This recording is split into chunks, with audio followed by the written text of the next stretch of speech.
আপনি মোহাম্মদপুর এসে আপনি বলতেছেন যে আমাকে ফোন দেন নাই, তাহলে আপনি স্টুপিড না? অফিসে এলাও না ভাই, আমি নিচে যাচ্ছি। আমি নিচে যাচ্ছি। না না, আপনি আপনার সাথে এখানে কথা বলুন। আপনি ফাতেমা বিনতে আলমকে চিনেন? হ্যাঁ চিনি। তার সাথে আপনার কিসের সম্পর্ক? আমার একটা রিলেশন ছিল। আপনি একটা হিন্দু ছেলে না? হ্যাঁ। আপনি একটা হিন্দু ছেলে হয় একটা মুসলমান মেয়ের ক্ষতি কেন করলেন? আরে বাবা, কেন করেছেন বলেন? কেন করেছেন? উনি কি আমার ওয়াইফ? হ্যাঁ? উনি কি আমার ওয়াইফ? আপনি তাকে ভোগ করছেন কেন? এই বুঝেন আপনি কিছু? আস্তে আস্তে। আপনি অবৈধভাবে একটা মেয়ের সাথে থাকছেন, তাকে হ্যারাসমেন্ট করছেন, 2 বছর প্রেমের প্রলোভন দেখিয়েছেন, তাকে ধর্ষণ করেছেন, আপনি তাকে বিয়ে করবেন না কেন? আমি কিছুই করি নাই। আমি কিছুই করি নাই। আপনার 2 বছর তার সাথে প্রেমের সম্পর্ক ছিল কিনা? আমার রিলেশন ছিল, ঠিক আছে। আপনি তাকে ভোগ করছেন না? না, করি নাই। তার 2 বছর রিলেশন এক বাসার মধ্যে কি করছেন? ওই এক বাসার মধ্যে। আপনারা একই বাসায় ছিলেন?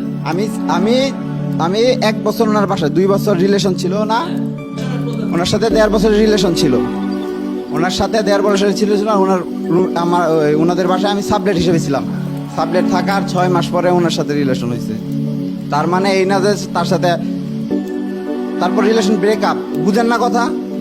শেষ। এখানে শেষ। আপনি যে একটা মেয়েকে ভোগ করলেন, এটার আর কোনো ফল নাই। বুক নাই। বুকের কি পাইলেন? না এনে বুকের কি পাইছেন? আপনি তার সাথে রিলেশন করলে কি বুক হয়ে যায়? ভোগ হয়ে যায়। রিলেশন করলে বুক হয়ে যায়। সে তো বলেছে, সে তো বলেছে আপনি পৃথিবীর সবাই তাহলে বুক করে। পৃথিবীর সবাই তাহলে বুক করে। আপনি তো এভাবে ভোগ করতে পারেন। বুক করে বুক হয়ে গেলে আপনি তাকে প্রলোভন দিয়েছিলেন না যে তাকে বিয়ে করবেন?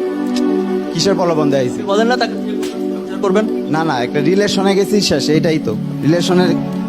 আমি এটা বলেছেন কিনা? রিলেশনে গেছি। এটা বলে তাকে ভোগ করে বলি নাই, বলি নাই।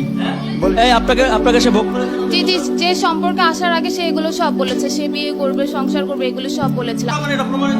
এই হচ্ছে খারাপ আপনি তাকে ধর্ষণ মেয়ে, করেছেন। খারাপ মেয়ে। সে খারাপ মেয়ে, সে খারাপ মেয়ে, আপনি তার কাছে গেলেন না? ওই আবার জানলে কেউ যায়? ওনার সাথে আমার সম্পর্ক ছিল না ওই সময়। সম্পর্ক না, এক ধরনের ফ্রেন্ড সিস্টেম ছিল আর কি। যে আমরা হচ্ছে ফ্রেন্ড। ফ্রেন্ড সিস্টেম, নতুন একটা সিস্টেম। এটা ফ্রেন্ড সিস্টেম না। দর্শক মণ্ডলী দেখেন, আমি আজকে একটা নতুন সিস্টেমের নাম শুনলাম, যেটা হচ্ছে ফ্রেন্ড সিস্টেম। ফ্রেন্ড সিস্টেমে এই ব্যক্তি 2 বছর ধরে একটা মেয়েকে ধর্ষণ করেছে, ক্ষতি করার পরে আবার ফ্রেন্ড সিস্টেমে নতুন একটা সিস্টেমের নাম শুনলাম। ফ্রেন্ড সিস্টেম কি জানো ভাই? এটা একটু বলো।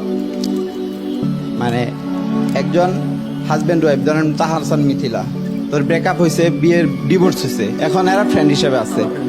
কি জন্য ফ্রেন্ডরা? মানে কি, মানে যাদের হচ্ছে যোগাযোগটা, এটাই আর কি। দর্শক মণ্ডলী, সোশ্যাল মিডিয়ার বদৌলতে আমরা দিন দিন আধুনিক থেকে আধুনিকতর হচ্ছি। এখানে ফ্রেন্ড, বয়ফ্রেন্ড, আলগা ফ্রেন্ড, আজকে আবার একটা নতুন সিস্টেম শিখলাম, ফ্রেন্ড সিস্টেম। মানে আপনার প্রেমিকা ছিল, তার সাথে তাকে সম্পর্ক করেছেন, ফিজিক্যাল রিলেশন করেছেন, বিয়ের প্রস্তাব মানে বিয়ের কথা বলেছেন, বিয়ে করেননি, আবার ফ্রেন্ড সিস্টেমে চলে আসছেন। দেখেন উনি কত সুন্দরভাবে আমাকে বোঝায় দিল।